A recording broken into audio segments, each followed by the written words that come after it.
कृष्णनगर उत्तर विधानसभा क्षेत्र में कांग्रेस के उम्मीदवार अर्घ्यगढ़ ने चुनावी प्रचार की शुरुआत की।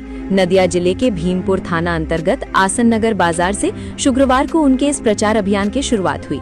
शुक्रवार शाम से ही कांग्रेस उम्मीदवार आसन नगर बाजार इलाके में जनसंपर्क में जुट गए। उन्होंने आम लोगों के साथ साथ टोटो चालक, वैन चालक और चाय दुकानदारों से सीधे बातचीत की। स्थानीय लोगों के बीच जाकर उन्होंने अपना चुनावी संदेश रखा और उनका समर्थन मांगा।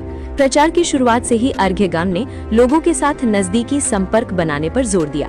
उनके इस प्रचार को लेकर इलाके के आम लोगों में भी उत्सुकता देखी गई। आगामी चुनाव में अपनी जीत को लेकर भी उन्होंने आशावाद जताया। नदिया के कृष्णनगर से स्टिंग न्यूज की रिपोर्ट। মানুষের অভূতপূর্ব সাড়া আছে।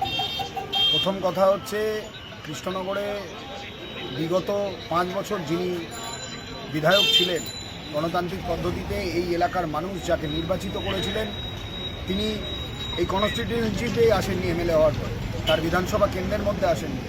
মানুষের অনেক অভিযোগ রয়েছে। আমি বহু মানুষের সাথে আজকে আসাননগর বাজারে দ্বিতীয় দিন আমি প্রচার করলাম। বহু মানুষের সাথে জনসংযোগ হলো।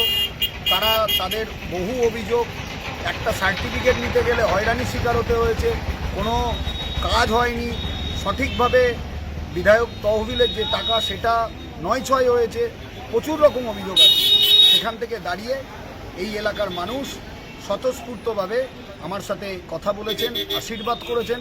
আমি আশাবাদী নিজের ভোট পাওয়ার ক্ষেত্রে। আপনার নাম? আমার নাম অর্ঘ্যগণ। আমি জাতীয় কংগ্রেসের প্রার্থী কৃষ্ণনগর উত্তর বিধানসভা কেন্দ্র।